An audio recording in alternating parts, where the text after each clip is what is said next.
சிந்தனை சிற்பி சிங்காரவேலர் 166வது பிறந்தநாளை முன்னிட்டு பாரத மக்கள் கழகம் சார்பில் கழகத்தின் தலைவர் டாக்டர் வி பிரபாகரன் அவர்கள் தலைமையில் அவருடைய திருவுருவ சிலைக்கு மாலை அணிவித்து மரியாதை செலுத்தப்பட்டு பொதுமக்களுக்கு இனிப்புகள் வழங்கினார். சென்னை ராயபுரம் சிந்தனை சிற்பி மா சிங்காரவேலர் மணி மண்டபத்தில் உள்ள அவருடைய திருவுருவ சிலைக்கு பாரத மக்கள் கழகம் தலைவர் டாக்டர் வி பிரபாகரன் தலைமையில் மாலை அணிவித்து மரியாதை செய்தனர். அதனைத் தொடர்ந்து செய்தியாளர்களிடம் அவர் கூறுகையில், பொது உடைமை கட்சியில் இருந்து மீனவர் சமுதாய மக்களுக்காக போராடிய மாபெரும் தலைவர் சிந்தனை சிற்பி சிங்காரவேலர் ஆவார். எனவே அவருடைய நினைவாக அவருக்கு கடற்கரை பகுதியில் உள்ள அரசு கட்டிடங்களுக்கு அவர் பெயரை சூட்ட வேண்டும். மீனவர்களின் பாதுகாப்பை உறுதிப்படுத்த வேண்டும். பாதிக்கப்பட்ட மீனவர்களுக்கு உரிய நிவாரணம் வேண்டும். அதேபோன்று கடலில் மீன்பிடிக்கும் போது சந்தர்ப்ப சூழ்நிலை காரணமாக அவர் இறந்து போனால் அவருடைய குடும்பத்தினருக்கு ரூபாய் 20 லட்சம் நிவாரணமாக வழங்க வேண்டும். மீனவ மக்களுக்கு உரிய பட்டா வழங்கிட வேண்டும். அதேபோன்று மீனவர்களை பழங்குடி பட்டியலில் சேர்க்க வேண்டும். மேலும் அவர் மறைந்தாலும் அவர் மக்களுக்கு செய்த நன்மைகள் என்றும் மறக்க முடியாது என புகழாரம் சூட்டினார். 18/2/2026 இன்று சிந்தனை சிற்பி சிங்காரவேலருக்கு பிறந்தநாளான இன்று புகழ் வணக்கம் செலுத்தப்பட்டது. எங்கள் பாரத மக்கள் கழகம் சார்பில்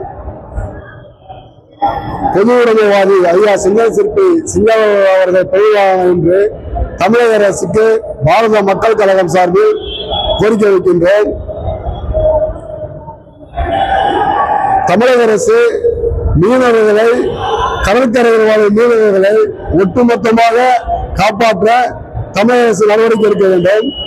கடற்கரையில் 2011-2018 கடற்கரை மண்டல மேலாண்மை சட்டத்தின்படி கடற்கரையில் வாழும் மீனவ மக்களுக்கு படகு நிறுத்த தளமும், கருவாட்டு தளமும், கருவாடு காய்க்கும் தளமும் இது அரசாணையில் இருக்கின்றது. கடற்கரையில் வாழும் மீனவ மக்கள் ஒரு சிலர் கம்பெனி என்ற பெயரில் ஃபேக்டரியை ஆரம்பித்து மீனவர்களை அச்சுறுத்தும் வகையில் கடற்கரையில் செயல்பட்டு வருகின்றனர். 2012 கடற்கரை மேலாண்மை சட்டத்தின்படி 200 மீட்டரிலிருந்து 500 மீட்டர் வரைக்கும் கடற்கரையில் மீனவர்கள் படகு நிறுத்த தளமும் கருவாட்டு காய் தளமும் ஏற்படுத்திக் கொள்ளலாம் என்று சட்டம் சொல்கிறது. ஆனால் ஒரு சில முதலாளிகள் மீனவர்களை அச்சுறுத்தி வருகின்றனர். மீனவர்களை காப்பாற்ற தமிழக அரசு முழுமையாக நடவடிக்கை எடுக்க வேண்டும். மீனவர்கள் கடலுக்கு சென்று உயிரிழந்தால் அரசு நிவாரணமாக 20 லட்சம் ரூபாய் இழப்பீடாக வழங்க வேண்டும்.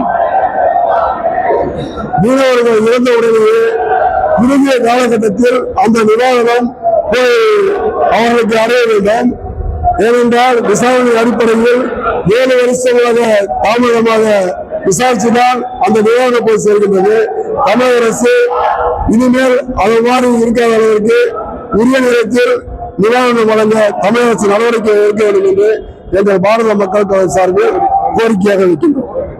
மேலும் இந்த நிகழ்ச்சியில் கொள்கை பரப்பு செயலாளர் மீனவ நண்பன் டி மகேந்திரன், மாநில அமைப்பு செயலாளர் பி ரமேஷ், தொழிலாளர் தொழில் பிரிவு மாநில செயலாளர் எம் சின்னப்பதாஸ், வடசென்னை மாவட்ட பொறுப்பாளர் எம் கே பாஸ்கர், மாநில மீனவர் அணி செயலாளர் கே சந்திரகுமார், துணைத் தலைவர்கள் ஏ செல்வம், ஜே மணிகண்டன், மாநில செயலாளர் ராஜாராம், மேகநாதன், மாநில செயற்குழு உறுப்பினர்கள் பகத்சிங், ஆறுமுகம் மற்றும் மாநில தொழிற்சங்க பிரிவு செயலாளர் எம் சின்னப்பராஜ், வடசென்னை மாவட்ட துணைத் தலைவர் ராஜேந்திரன் என்கின்ற மகேந்திரன் மற்றும் மாநில, மாவட்ட, பகுதி, வட்டக்கழக நிர்வாகிகள் கலந்து கொண்டனர்.